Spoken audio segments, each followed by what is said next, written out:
Assalamualaikum warahmatullahi wabarakatuh.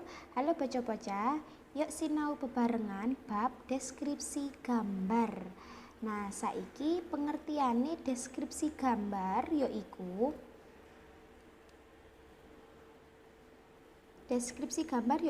teks sing nggambarake objek utawa gambar. Tulodohe koyok gambar ing ngisor iki. Banjur saiki yuk cek tulodone. Tulodo gambar nomor 1 iki arane kursi. Gunane kanggo lungguh, digawe saka kayu. Gambar nomor 2 iki arane gitar. Gunane kanggo ngiringi lagu, digawe saka kayu.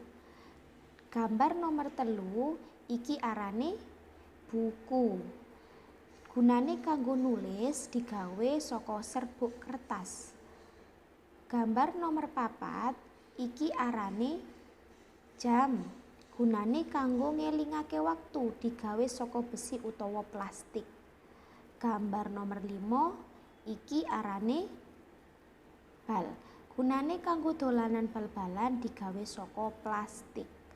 Lan gambar nomor 6 iki arane woh jeruk, rasane kecut lan legi, wernane kuning. Saiki coba deskripsino gambar utawa barang sing ana ing sekeliling omahmu. Banjur critakno nang wong tuwa. Matur nuwun, tetep sregep sinau ndek omah. Wassalamualaikum warahmatullahi wabarakatuh.